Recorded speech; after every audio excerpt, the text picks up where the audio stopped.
Welcome to the podcast, Let the Prophets Speak. Today we continue our study of the book of Judges, and we begin reading the story of a famous biblical figure, the person by the name Samson or Shimshon, and today we read about the circumstances that surrounded his birth. So we start with chapter 13, verse 1, and with the familiar theme that anyone that has been studying the book of Judges with us hears this cycle happen repeatedly over and over again. Vayosifu b'nei Yisrael asos hora be'enei Adonai. The people of Israel continued to do bad in the eyes of God. Vayitneim Adonai biyad pelishtim arboim shana. And they were ruled over and presumably oppressed by the Philistines, the people of the Pelishtim, for 40 years. The Pelishtim are now going to be the nemesis of the people of Israel for the next about 150 years or so. Interestingly, until now, we had the similar story, the cycles over and over again. The people of Israel strayed from the path of God. They ended up being oppressed by another nation, whether it was the Amorites or the Ammonites or the Midianites, the Amalekites, etc. Now it's the Philistines, the Plishtim. So, in the other cases, we then learned of a leader who arose, and each one had his unique circumstances from which they arose, he or she. We read the story of Yiftach, the story of Deborah, the story of, and so on and so forth. Now, we're going to learn the story of how Samson arises. And similar to some of the other stories, like the story of Yiftach was a person who was rejected by his society. He was an outcast. He was a leader of a group of bandits, and he became the leader in the end. Gidon, remember, was the story. He was just a lowly farmhand, a member of one of the lesser clans of Manasseh, and so on. So now we are going to the Shevet, the tribe of Dan, and another very, very humble origin story. Vayehi ish echad mitzar'a. There was a man from the town of Tzar'a, mimishpachat Hadani, from a family of the Dan tribe. Ushmo Manoach. His name was Manoach. A guy. V'ishto akarov lo yolada. His wife was barren and had not had children. Very familiar theme that the mother of the story's hero is barren. We find this with Abraham and Sarah, that Sarah was barren. We find it with Rivka, Yitzchak, and Rebecca was barren. We find it with Rachel was barren. We find this theme repeatedly. We'll find it later in the book of Samuel. We read the story of Hannah. So here we have it too. But here we don't hear anything about this woman. All we know is that she's Manoach's wife. We don't even know her name. And there's no story of her, of her praying, or by all the other by all the other stories that I mentioned throughout the Torah and throughout Tanakh. There's prayers. They beseech God for to help them bear a child. Here we don't hear anything about that. We just know she was barren. Vayera malach Adonai ha'isha, and an angel of God appeared to the woman. Vayomer elah, and he said to her, Hine no at akara v'lo yoladet. Behold, you are barren and you have not had children. You will get pregnant and you will have a son. And now I'm telling you, Hishamrina, you have to be very careful. Va'al tishti yain v'shechar, do not drink wine or beer. V'al tochli kol tameh, and do not eat any tameh and unclean food or contaminated food. Does this mean that she should simply keep the rules of kosher? It could be that al tochli kol tameh meaning don't eat foods that you're forbidden, or it could mean don't eat foods that are impure, ritually impure, that technically you'd be permitted to eat, as she is not of the priestly caste. However, That's not clear, but either way, it's al tochli kol tamei. Be careful what you eat. Ki hinach haravi yoladet bein, because you are going to become pregnant and you're going to have a son. Umora lo yaleh al rosho, and you should not allow a razor to touch his head, meaning do not allow it to cut his hair. Ki nazir Elohim yeh, he will be a nazir, a Nazirite to God. Hanar, this boy min habeten, from birth. V'hu yachel lahoshia es Yisrael mi'ad Plishtim, and he will begin to save the people of Israel from the hands of the Philistines. So, in other words, he's telling her that your son from birth will be holy and special, and he has a mission. He's going to be the one that saves the people. So here, we don't know that she ever asked for such a mission. We don't know why she deserves to have a child that's going to have this mission. The child himself, who isn't born yet, is going to be born with this mission, this almost predestined mission to be holy to God, be special to God, and be the one who saves the people from the Philistines. I want to point out that the approach that I'm going to have to this whole story is the idea that often we, all of us, have a mission, so to speak. We all have potential to accomplish great things. And we go through life sometimes doing everything we can to not fulfill that mission, but the mission chases us, that no matter how hard we try to get away from it, somehow we're forced to do it. We have the skills. The world needs this from us, and we are constantly being called upon to do it, whether we like it or not. We'd rather sit on the beach and drink cocktails, but the world chases after us, and people need us, and people call upon this particular skills and that we have. Now, Shimshon is going to be born with the skills to be the one who saves the people from the Philistines, and his life is going to be a life of trying to get away from that. But no matter how hard he tries to get away, the mission will chase him. This is what we're going to see. This is the general approach to the story of Shimshon that we're going to see as we read through this. But now we read of his very humble beginnings. He was just from a family that we didn't even bother naming his mother. His father, we said his name, but we didn't mention anything about his illustrious lineage. He was just a person from Dan. But he's going to have a son who's going to be holy and special. So imagine this woman is imagining that her son is going to be this very special, holy young man who's going to grow and avoiding wine and drink and letting his hair grow. He's going to be somewhat of a holy, special, spiritual figure. Vatavo ha'isha, and the woman came back home. Vatomer leisha lemar, and she said to her husband as follows: Ish Elohim ba'elai, a man of God came to me. So apparently this angel came in the form of a man. Umar ehu kimar'e malach Elohim nora ma'od, and his appearance was like the appearance of an angel of God, very fearsome. In other words, it sounds like it's shining or glowing or something like that. V'lo she'iltiu emi zehu, and I did not ask him where he was from, but I had this feeling that he was a man of God, meaning an angel of God. V'et shemolo higidli, and he did not tell me what his name was.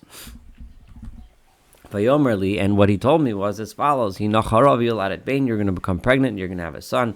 V'yata, and now al tishti yain v'shecher, you should not drink any wine or beer. V'al tochli kol tuma, do not eat anything that you're not supposed to eat. Ki nazir Elohim yanar, because the son that will be born will be a nazir, a Nazirite of God. Min habeten, from the moment he's born, ad yomoso, until he dies. He has to remain a nazir for his entire life. Vayetar Manoach al Adonai vayomar. So Manoach goes and prays to God and says to God, Be Adonai, please, I beg you, God. Isha Elohim asher shalachta, that man of God that you sent, Yavona odeleinu, have him come down to us again. V'yoreinu manase lenar hayulad, that he should teach us exactly what we should do to this boy who is going to be born. It sounds like Manoach didn't quite trust his wife here. She already told him what the mission was, but he didn't take it. He didn't believe it. There's some level of mistrust between the two of them. that seems clear, and it reminds one of the story of where in the Torah, where the Torah discusses the story of the Nazir. When the Torah discusses the laws of a Nazir, it says it juxtaposes that story immediately after the laws of a sota, the laws of when a husband suspects his wife of having an affair with some other man. And then the Torah discusses the laws that if it's unclear if she's been faithful or not, that she's taken to the temple where she's given this drink, and which will test and find out if she's being truthful or not. Now, immediately after that, the Torah talks about the laws of a Nazir.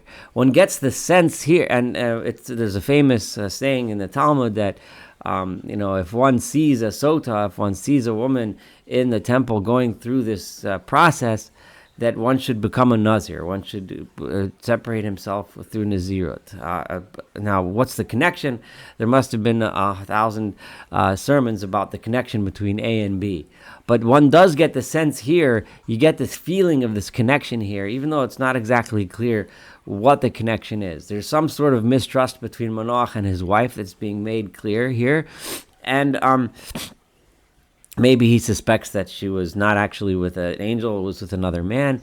And then somehow it's related to this Nazirut, this separating oneself from the worldly pleasures of alcohol and unclean foods, non-kosher foods. So either way, that's something to ponder, something to think about.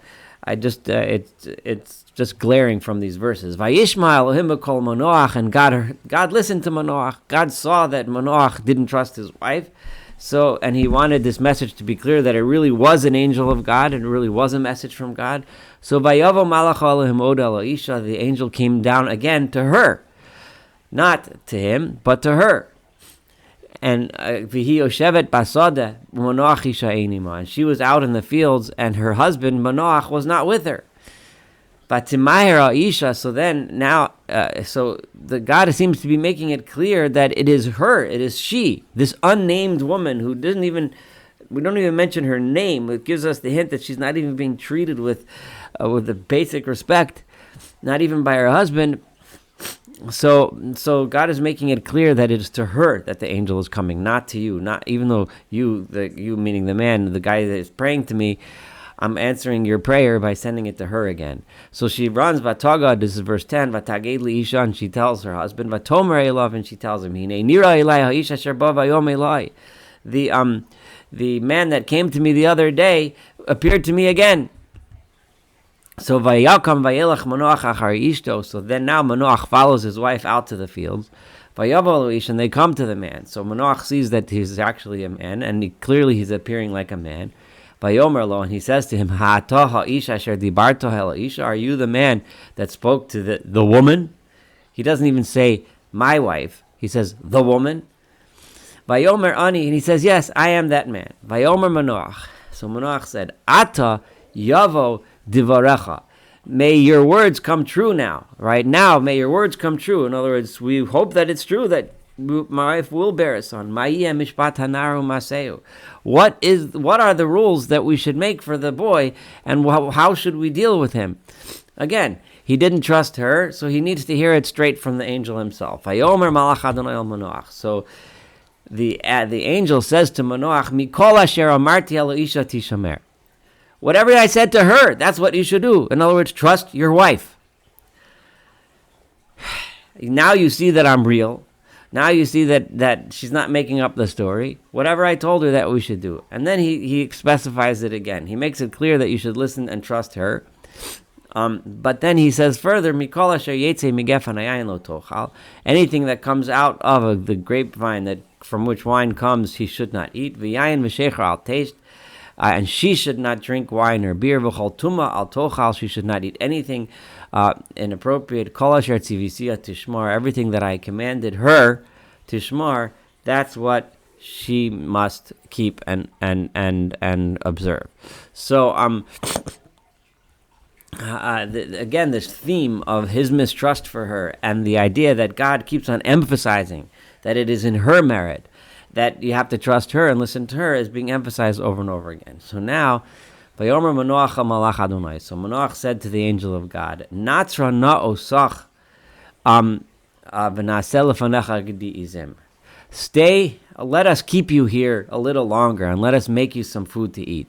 Manoach is doing this similar to that, very similar. This reminds us of the test that Gidon did to the angel who appeared to him, that Gidon also wanted to make him some food. He asked him to stay, because Gidon, again, wasn't sure that this is truly an angel. He wants to make sure that he truly is an angel, and that this isn't some kind of a trick. Vayomer Malach Adonai el Manoach. So the angel of God said to Manoach, Im ta'atzreini lo ochal b'lachmecha. If you keep me here, I will not eat your food. V'im ta'asa ola. But if you want to bring a sacrifice, then l'Adonai talana. Then bring that sacrifice to God. Ki lo yoda Manoach ki malach Adonaihu. Because Manoach did not know that this angel was an angel. He thought that this angel was a person. Whether this yoda means Manoach actually did not know, or Manoach wasn't sure. That's unclear. I think the better translation, lo yoda, here really means he wasn't clear, he wasn't sure. He wanted to test him to see. If he sits down and eats a meal, clearly he's not an angel. Vayom, or at least some sort of a test like that. Vayom Manoach Malach Adonai mishemecha. What's your name? Devarcha. So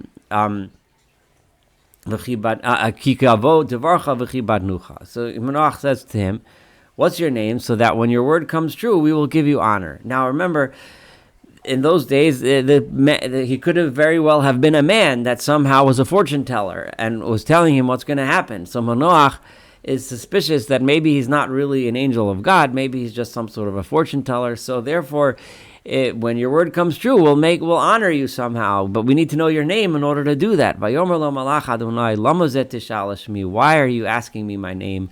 The angel answers, says to him, V'hu Peli. My name is Peli, means it's a wonder. It's something that you can't mention, right? I don't even know. My name is Peli. I don't really have a name, in other words. Not a name, at least, that you as a human being can know. Vayikach Manoach et gedi ha'izim v'et ha'mincha vayal al atzor la'Adonai. And one gets the sense here that Manoach doesn't even believe that his wife could possibly be worthy of seeing an angel. Therefore, he keeps on insisting that it must be a person and imagining that it must be a person, even though the angel seems to be making it clear that he's not a human being, because he said, I can't eat your food. So anyway, verse 19, so Manoach takes the goat, the goat Ves HaMincha, and his offering, which is some kind of a grain offering, Vayal al atzur la'Adonai, and he brings it on the rock as a sacrifice to God. Umafli la'asos, and an unbelievable thing what occurred. Manoach v'ishto ro'im, while Manoach and his wife were watching, an unbelievable thing occurred. Vahi ba'alot halav me'al hamizbeach shemayim, as the fire went up from the altar to the heavens. Vayal malach Adonai b'lahav hamizbeach, and the angel of God went up into the flames to the towards heaven. He went up. Manoach v'ishto ro'im. Manoach and his wife saw this as it happened, and they fell to their faces on the ground. So now Manoach had all the proof he could possibly need that this was truly an angel and not a human being, and that this angel actually did appear to his wife, and actually did give his wife special instructions, and actually did promise him that she needs to practice special holiness during her pregnancy, and that the son would be a Nazir, and that he would have to raise him in a special holy way. V'lo yasaf od malach Adonai lehera'o el Manoach ve'el ishto, and this angel did not come back again to show himself to Manoach and his wife. Oz yoda Manoach ki malach Adonaihu. This is when Manoach knew that he was an angel. It seems like even after that, Manoach still had some doubt, but the fact that he didn't come back made him realize that this wasn't some sort of a trick. He wasn't some sort of a guy. You kind of get the sense that Manoach might have even had the suspicion that this man was having some sort of affair with her.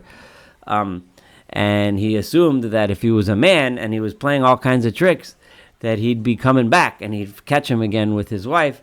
But because he never came back, then he finally realized that he was actually an angel. Vayomer Manoach alishto, and this is the point where Manoach says to his wife, "Most nomos, we're going to die, ki Elohim reinu, because we've seen God, right? How can we survive if we've seen God?" So it is a fundamental problem here, because he obviously didn't see God. He saw a vision which God sent to him to see, yes, but either way, his wife has to teach him, which was obvious. Vatomer lo, should have been obvious to him. Vatomer lo ishto, his wife said to him, Lu chafetz Adonai lamisenu. Had God wanted to kill us, lo lokach mi'adeinu ola mincha, he wouldn't have taken our sacrifice. V'lo heranu es kolel, he wouldn't have shown us all this. V'cha'es lo hishmianu kazos. He wouldn't have told us this announcement that I'm going to have a child. What do you mean, this whole story? Why are you worried? You're going to die, right? No one's dying here. He came and gave us good news, and we saw this wondrous event. So in other words, your concern makes no sense. And again, one wonders why Manoach had this concern, why he was worried, when clearly the intent was not as some sort of a false humility here of how could we possibly be worthy of such a thing. But anyway, Vatelet ha'isha bain. In the end, the woman did give birth to a son. Vatikra as Shemo Shimshon, and she called his name Shimshon. Shimshon meaning the upon whom the sun has shined. Shemesh being the sun. Shimshon, shining like the sun. Vayigdal Hanar, and the boy grew up. Vayivorcheu Adonai, and God blessed him. Blessed him here is unclear exactly what that means, that God blessed him. Presumably it means that God blessed him with health, with success, with growth, with and so on. Vatochel ruach Adonai, and the Spirit of God began lefa'amo, to appear to him, b'machne Dan, in the camps of Dan, bein Tzara o bein Eshtaol, between the town of Tzara and Eshtaol. They lived on a farm or a village between those two towns, and the Spirit of God rested upon him. He was noticeably a wise man, a wise young man, a healthy young man, a strong young man, and it was clear that the Spirit of God was upon him. This concludes this. We now know. This concludes chapter 13, with this young man growing up with these interesting parents. But the man is now already gaining respect as a man of God, and his life and his exploits will be the subject of the next several chapters. Thank you so much for studying chapter 13 together. Looking forward to studying the rest of the story of Samson and the rest of this book of Judges together.